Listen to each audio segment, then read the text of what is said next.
demandent plus le bilinguisme. Bien sûr.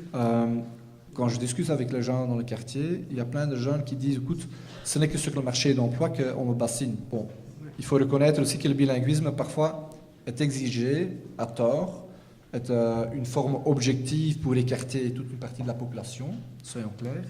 Mais en même temps, il y a une réalité que de la partie des boulots à Bruxelles qui demandent une connaissance de langue, 90% de ces boulots qui spécifient dans la demande, dans l'offre une connaissance de langue, demandent les deux langues nationales, néerlandophone, néerlandais et français.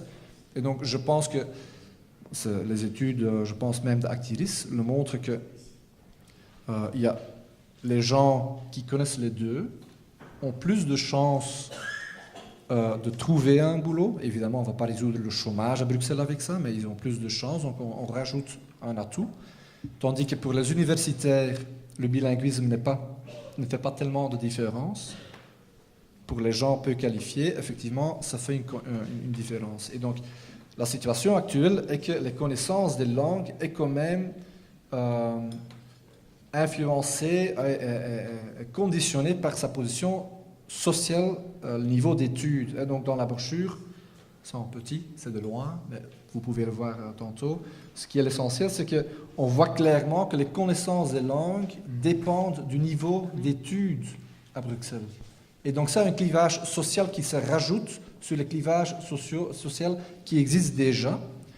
Et donc, un des enjeux, je pense, de ce projet, de cette campagne, c'est de rendre accessible le bilinguisme à l'ensemble de la population, parce qu'on vit tous dans un quartier, on a besoin de tous de comprendre un minimum, de parler un minimum, pas juste pour le boulot.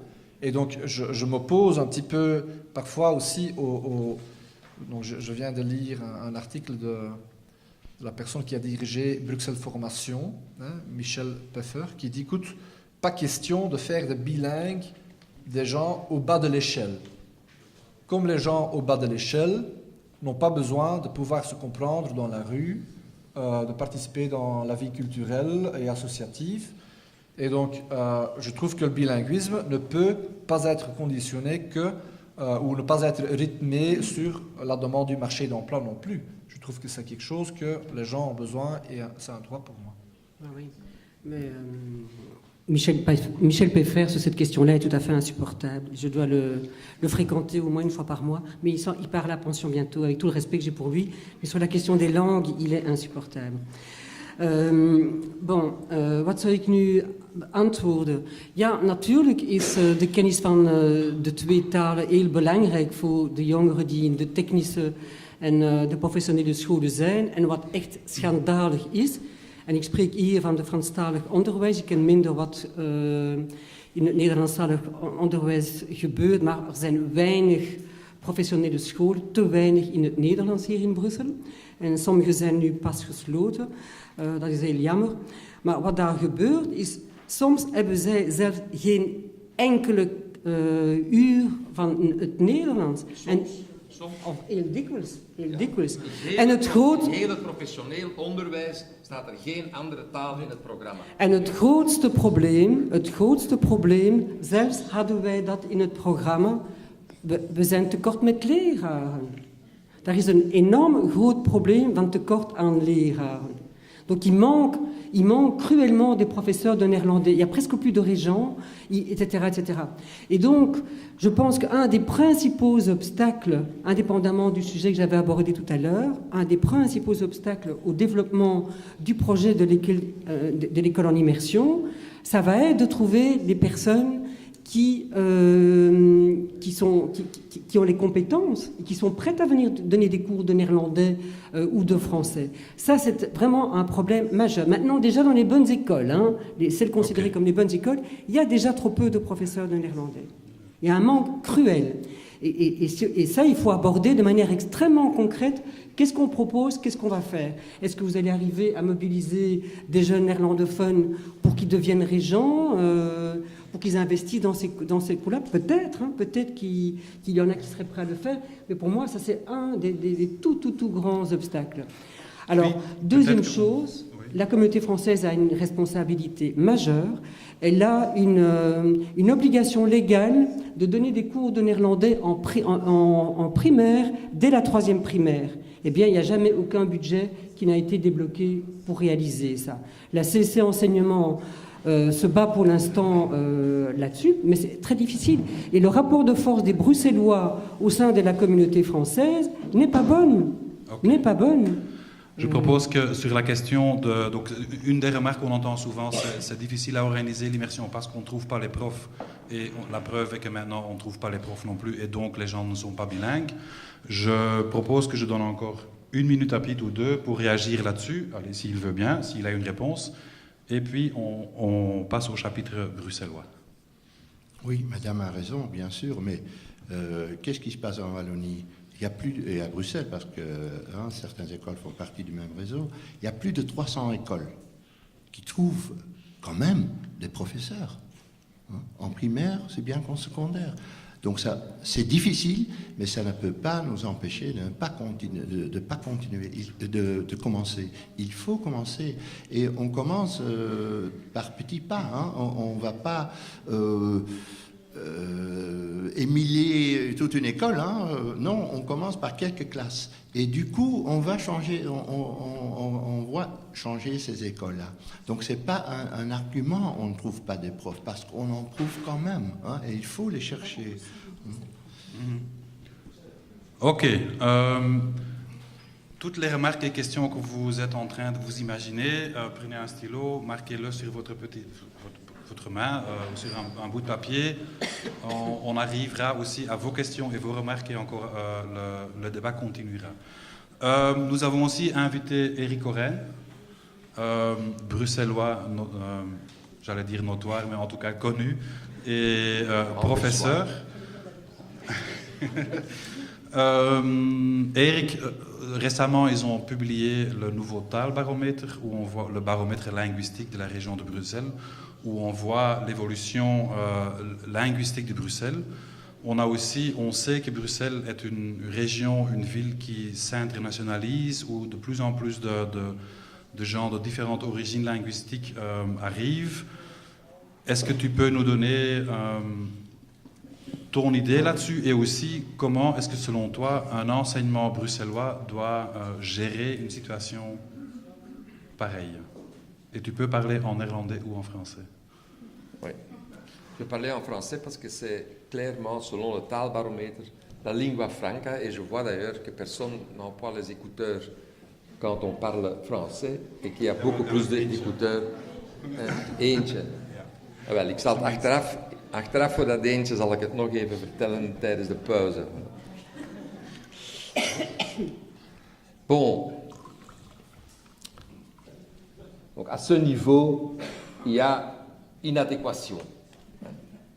Ou bien les uns ont tort, ou bien les autres ont tort. 28% des élèves quittent l'enseignement francophone sans papier. Toutes les obligations légales ne sont pas tenues. Il faut donc expliquer comment ça se fait. Parce que je dois dire que mon ami Piet, il est tout à fait convaincant, enfin il est convaincant depuis 10 ans. On discute de ces affaires depuis plus de 10 ans et il y a une forte résistance. Et pourquoi il y a cette forte résistance? Parce que les institutions continuent à croire qu'on n'a pas besoin d'une autre langue pour bien vivre en société. Parce que le principe de la réforme de l'État belge, c'est avoir des territoires unilingues. Et quand on regarde les réalités, on peut dire que les provinces wallonnes sont en gros belges. La partie de l'immigration est assez faible. Quand on regarde les provinces flamandes, on peut dire qu'ils sont en gros belges. Quand on regarde Bruxelles, Bruxelles n'est plus une ville belgo-belge. Et donc, Bruxelles, qui est le seul territoire officiellement bilingue, mais ce n'est pas un territoire bilingue. C'est un territoire où 2 institutions monolingues peuvent opérer et socialiser. Donc, il n'y a pas de bilinguisme nulle part en Belgique. nulle part en Belgique. Et donc, quand on discute de tous les bons arguments pour apprendre une autre langue, je vais donner quelques chiffres sur l'emploi des langues, mais ce qui, moi, vraiment m'irrite, c'est toujours le pauvre petit Turc qui parle déjà turc à la maison et qui donc aurait comme troisième langue le néerlandais avec un problème. Moi, je parle des étudiants qui ont un diplôme à l'ULB et qui sont médecins là, et qui ne parlent pas l'autre langue. Donc, commençons à regarder l'emploi des langues et le sérieux avec lequel on emploie l'autre langue par la classe moyenne blanche, bien éduquée, etc. Donc, pour moi, il y a une résistance principielle institutionnelle. C'est-à-dire, on est contre le cosmopolitisme, on est contre le mélange, on est pour la purification, et donc on attache aussi à l'emploi des langues beaucoup plus d'importance que ça l'a. Hein? Il y a un débat, un grand débat sociétal à Courtrai actuellement, si une friture peut avoir un nom français. Hein? C'est ça le grand débat politique sur lequel les citoyens doivent avoir une opinion, etc. Bien, je crois que la politique belgo-belge est structurée selon cela. C'est-à-dire l'emploi des langues n'est pas utilitaire pour avoir... C'est un instrument de continuer un rapport de force et un type de société. Et alors, ce qui actuellement est de plus en plus patent, c'est que Bruxelles... Il faut absolument changer la population de Bruxelles, parce que Bruxelles n'est pas conforme à cette vision-là des choses. Parce que les deux communautés autochtones sont tous les deux en minorité dans cette ville, et en plus ils sont en opposition l'un contre l'autre. Et donc ils proposent à d'autres, qui sont la majorité de la population, à être socialisés dans un système ou dans un autre. Il faut choisir son camp. Il faut choisir son camp. Tandis que déjà 41% des ménages à Bruxelles sont multilingues. Parce que les deux partenaires, ça c'est le grand désavantage naturellement dans ce système, c'est qu'on tombe amoureux dans une langue nécessairement. Et ça c'est vraiment emmerdant pour ces institutions. Il faudrait, je trouve, introduire le mariage gay d'un côté, d'accord, mais quand même avoir un système de séparation linguistique beaucoup plus. On a déjà la séparation dans les partis politiques, dans les listes, dans les institutions. Hein, c'est la seule ville au monde, la région bruxelloise, où il n'y a pas une majorité. Hein, il y a deux majorités. Vous savez quand même bien que le gouvernement bruxellois est formé en deux étapes. Et ça explique pourquoi le Parti socialiste en français est dans la majorité et en néerlandais est dans l'opposition. Et que les libéraux, que l'idéologie libérale en flamand est dans la majorité et dans l'opposition dans l'autre langue. Donc ce que je veux indiquer ici, c'est que l'institutionnel est en principe monolingue.